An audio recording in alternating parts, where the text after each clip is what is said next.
A warm welcome and back again to the class of biology.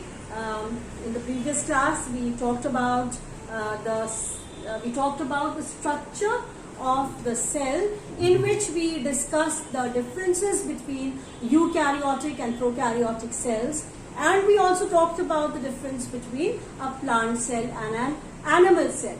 Right? So a quick revision of a prokaryotic and a eukaryotic cell.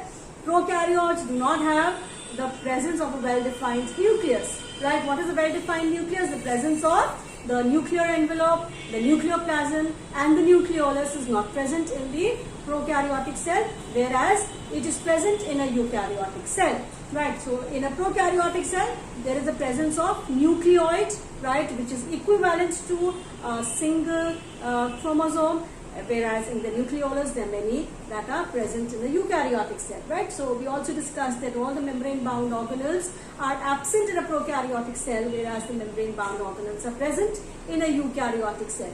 Then that's the basic difference. Then we talked about the plant cell and an animal cell, in which we discussed that the presence of the cell wall is there in a plant cell, whereas that is not present in an animal cell. And there are various other organelles, like the presence of plastids, chloroplast is there in the plant cell, absent in the animal cell. The animal cells have centrioles present, whereas they are absent in the plant cells. Plant cells are slightly, comparatively, we'll say, larger in size as compared to the animal cells. Right? So these were a few differences. Then we also discussed that number of mitochondria that are present in the plant cells are fewer as compared to the mitochondria that are present in the animal cells. Right? So that's just a few differences between the plant cell and the animal cell. And then we discussed in detail the structure of the cell wall. Right? When we talked about the structure of the cell wall, we discussed that it starts first with the formation of the middle lamella. Right? Middle lamella is a cementing layer between two adjacent cells. I told you about this wall being present, which acts as a cementing layer between two different rooms. One room where I am teaching, and then there's another room at the back side. Similarly, here the middle lamella, it forms the cementing layer between two adjacent cells. Right? Then we discussed about the presence of the primary wall on the inner side. This is one cell, this is another cell. Right? On the inner side is the primary wall, which is thinner, and this is the matrix that is there. And you can see here these wavy structures. These are the microfibrils that form the primary wall. Right? Now this primary wall is common or present in all the cells. Right? Then we talked about the secondary wall, which forms on the inner side of the primary wall, and the secondary wall is minimum 3 layered, right, which is labeled as S1, S2 and S3. Right? It could be more than 3 layers. So secondary wall is thicker as compared to the primary wall. Right? And secondary wall is not present in every cell. It may be uniformly formed in a cell. It may be, found at certain places on the cell. Right? Not uniformly distributed also. Right? Or it may be absent. So that's about the cell wall that we talked about. We discussed the functions, protective function. It forms a rigid layer. Right? Does not allow, if the cell is put in a hypotonic solution, it will not let the cell burst. Right? So these were certain things that we talked about the cell wall. And now we move on to the next part of the cell. Inner to the cell wall is the cell membrane, which is a common membrane present in the animal cell as well as the plant cell.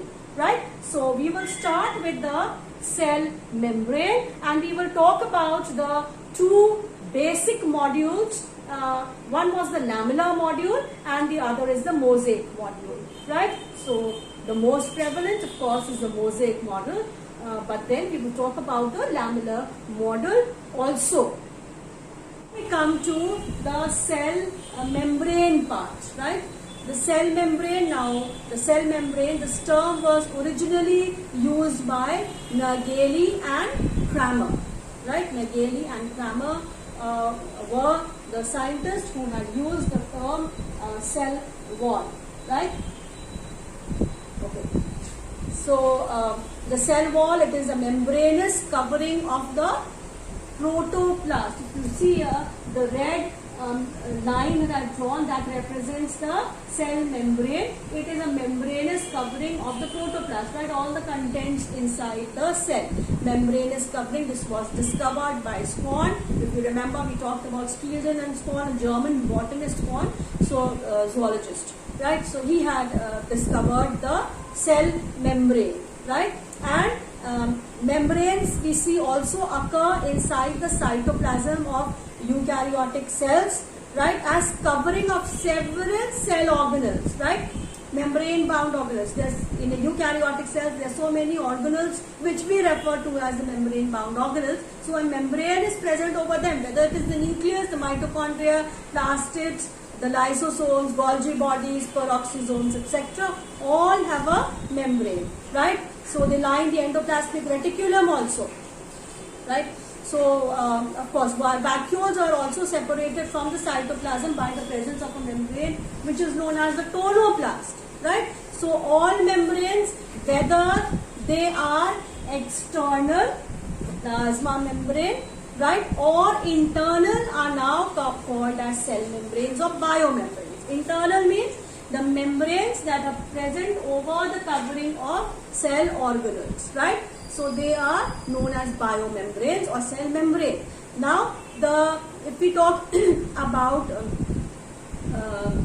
what type the membrane is, it is quasi-fluid. Quasi-fluid, partially fluid, right? So we use the term quasi-fluid or partially fluid. The cell membrane is. It is elastic, it is pliable, it is film-like, right? Thin partitions. It's a film-like a covering.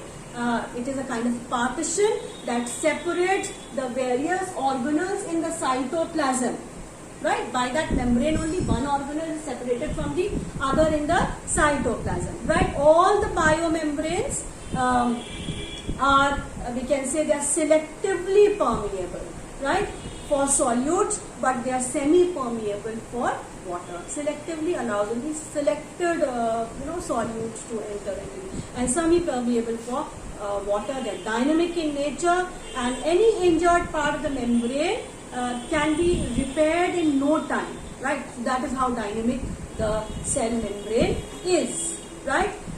We talk about the composition.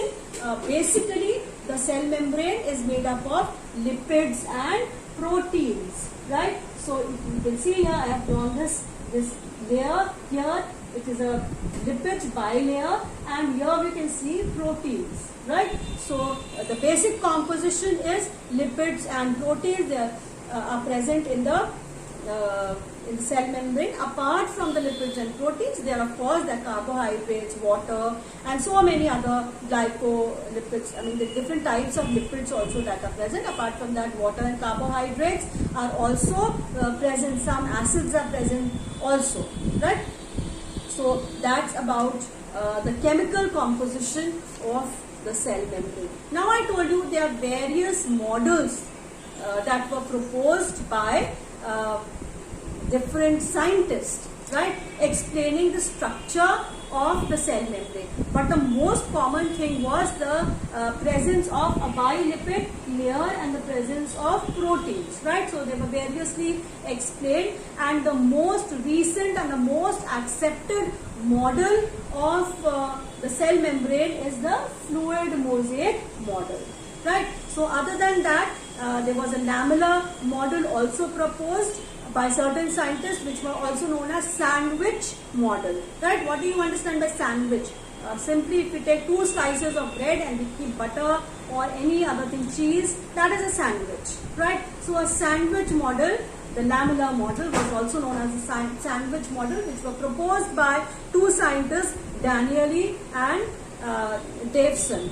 Right, Danieli and Davidson, they produced the Danieli and Davidson model, and Robertson model was also produced by David Robertson. Right, so Robertson's model was a slightly modified model of Daniel and Davidson. So we'll just quickly go through what are these two models before we come to the explanation of the fluid mosaic model. Right, so Danieli and Davidson model, this was the first lamellar layered model which was proposed by James Danieli and Hugh Davidson, right, in 1935 on the basis of their physiological studies, right, whatever they studied, right.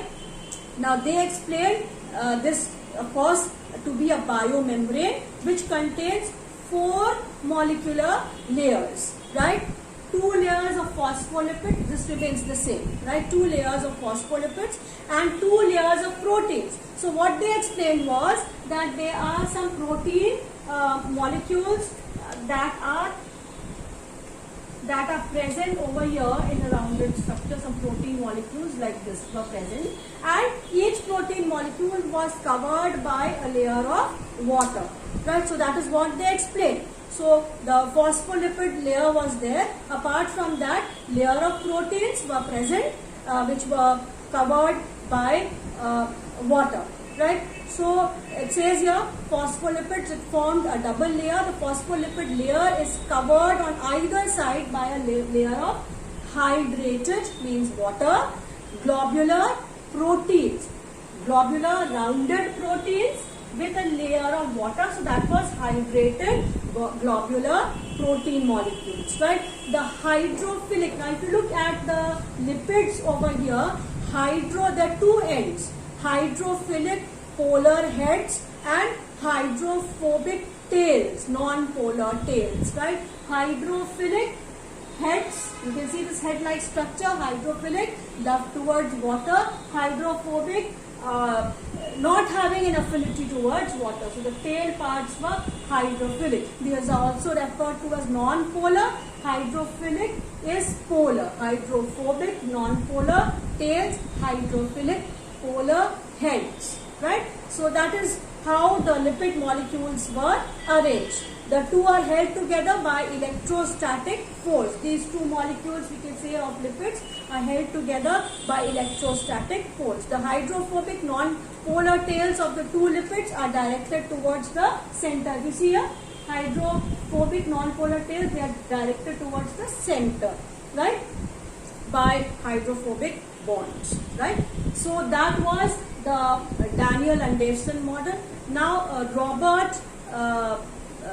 David Robertson, he had modified this lamellar model which was proposed by Daniel and Davidson, and he modified it in 1959. Davidson model was 1935, Robertson model in 1959, right. So he gave the concept of unit membrane also, right. Now what did he say about this model was that the lipid bilayer is covered on the 2 surfaces by extended beta protein molecules, right. The difference in the protein of the outer and inner layer was proposed. Now what he said was that the type of proteins that are present on the outer layer is different from the type of proteins that are found in the inner layer, right. Davidson said same proteins are present, they were hydrated proteins, right. Robertson said that the protein layer on the outer surface is different from the protein that is present in the inner layer,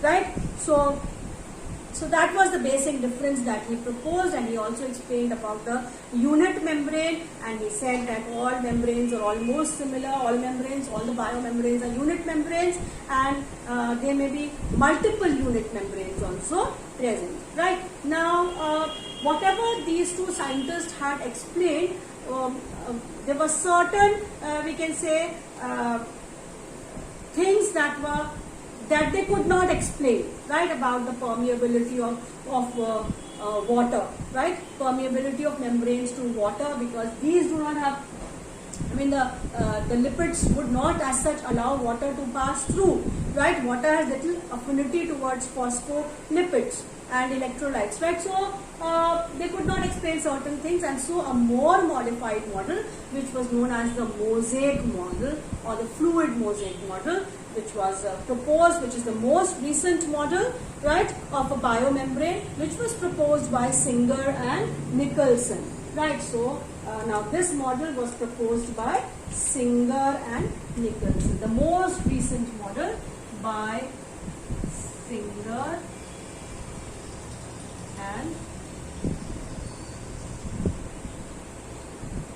Nicholson. Right? That is, this is the most recent model, and this was proposed in the year 1972 and most accepted model. Right? So what we just now when we were talking about the cell membrane, we said that it is quasi-fluid in nature, partially fluid in nature. Now, according to this model which was proposed by Singer and Nicholson, he said that the membrane does not have a uniform deposition of lipids and proteins, but instead a mosaic of the two, interspersed in between the proteins, mosaic of the two. There is no definite layer, but mosaic of the two. The quasi-fluid nature of the biomembranes is shown by their properties of quick repair. I told you just now, if the cell membrane is injured, it gets repaired on its own very quickly. Right? So that is the dynamic nature, ability to fuse, ability to expand and contract. Right? So that is how it is said that the cell membrane is quasi-fluid, partially fluid. Right? Now, according to this model, the lipid molecules are present in a viscous bilayer, the two-layer lipids, bilayer, as in the lamellar model. Lamellar model also, the arrangement of lipids is the same. Protein molecules, they occur at places both inside and outside the lipid bilayer. At places inside and outside. It could be up on top also. Right? That is how the proteins are arranged, not in a specific region. It could be inside, it could be outside also. Right? So that is how it makes the mosaic model. Right? So they were like protein icebergs in a sea of lipids. A sea of lipids, and in between protein icebergs are found. Now the internal proteins, the protein that is present inside, is known as intrinsic protein, and the protein that is present on the outside is known as extrinsic protein. Right? So intrinsic protein accounts for 70% of the total protein that is present. Right? Now the integral proteins, the proteins that are inside, they pass into the lipid bilayer at different depths. Right? This is a lipid bilayer at different depths. It can form a tunnel also like this. Right? So the proteins are held in their position by both the polar ends, right, and the non-polar sides of the lipid chains. Right?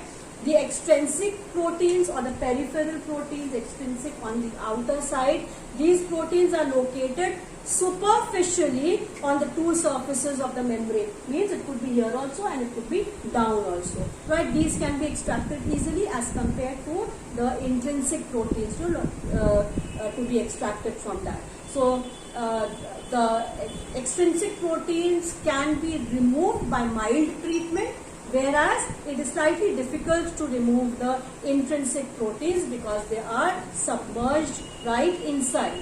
Right? So proteins provide structural and functional specificity to the membranes. The lipid bilayer, as told you, is quasi-fluid. It can shift. You can see proteins, they keep moving.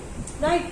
The membrane proteins may shift laterally and provide flexibility. The membrane proteins, they can shift, right, laterally, sideways, and that leads to the flexibility of the cell membrane. Right? Few proteins, they act as carrier proteins because they help in the active transport. Right? Now we will quickly, that's about the fluid mosaic model which was put forward by Singer and Nicholson. Right? And there are various other modifications of the cell membranes, like you will see that in certain cells there are microvilli present, mesosomes we discussed in the prokaryotic cells, right? In some there are some pores present, there are some sheaths present, right? There are some junctions present, plasmodesmata present, right? So these are the various, we can say, modifications that we can see in a cell membrane. Now, one of the most important functions. Now, if we talk about the functions of the cell membrane, the first thing is that it helps in compartmentalization, right? Different compartments, right? Membrane forms and different compartments are formed. They're bound to semi-fluid contents of the cell. It protects the cell from injury, because in plant cells that is the outermost membrane, so it protects the cell from injury. They allow the flow of certain materials, right? Then it says here, plasma membranes of the adjacent cell form various type of junctions for keeping the cells together, right? They are selectively permeable membranes. They have the property of retentivity, right? That is, they do not allow the outward passage of substances already permitted entry. Now, if something has entered inside, now the plasma membrane will not allow the outward movement of the cell, of the contents, because those contents which have entered they have entered because they have certain functions. So it does not allow the outward movement. So that is how it helps in the retentivity of the cell, right? Now, membranes have carrier proteins for active transport. Now here, this is one of the most important function of the plasma membrane. That means transport of molecules across it, right? Now the membrane is selectively permeable to some molecules present on either side of it. Selectively permeable, does not allow certain things to move out, and will allow only certain things to move in. So they are selectively permeable. Many molecules can briefly move across without any requirement of energy. Now, if molecules can easily move across without the requirement of energy from a region of higher to lower concentration, that is known as passive transport, right? So, their neutral solutes may move across the membrane by the process of simple diffusion along the concentration gradient. What is the concentration gradient? Presence of, a higher concentration and lower concentration. That is the concentration gradient. So, when something is moving from higher to lower concentration, energy is not required, not much of energy is required. So, it moves easily by simple diffusion, that is known as passive transport. Right? Water may also move across the membrane from higher concentration to lower concentration, and we use the specific term osmosis for that. Right? Now it says here, as the polar molecules cannot pass through the non-polar lipid bilayer. Polar molecules cannot pass through the non-polar lipid bilayer. Right, now then what happens? So in this case the molecules have to be transported. Now in this case there are certain carrier proteins, certain protein molecules which act as carrier, they transport. Right, so carrier proteins are present which facilitate or help in the movement of those molecules across the membrane. Right, now few ions or molecules are transported across the membrane against the concentration gradient, means from where they are less in concentration to where they are more in concentration, that is against the concentration gradient. Right, now from lower concentration to higher concentration. Now in such cases the process is dependent, it requires a lot of energy for this process to take place. So this is energy dependent process, right, and a carrier of course is required. So such kind of transport is known as active transport. So this is one of the main functions of the cell membranes, right? So where the cell membranes are infolded to form various structures, in that also exchange can take place in bulk. Microvilli, I told you, are special modified cell membranes, and they also help in absorption of substances. In the nerve cells, the cell membrane takes part in the transmission of impulses, right? So these are the basic characteristics or functions of the cell membrane. You remember you studied the neuron, the structure of a neuron, and we said that there's a myelin sheath that is present. We studied it in class 10, right? Now this myelin sheath that is present on the neuron is actually it is formed by the rolling of the plasma membrane, right? So that's about the cell membranes, and now in the next class we will talk about the cell organelles. So that's about all for today's class, and we will just whatever questions are given, complete those questions. Not many are posting their answers and their assignments to me, which I feel is wrong, and you must complete your work and post it as soon as possible. So that's about it for today's class. We meet again in the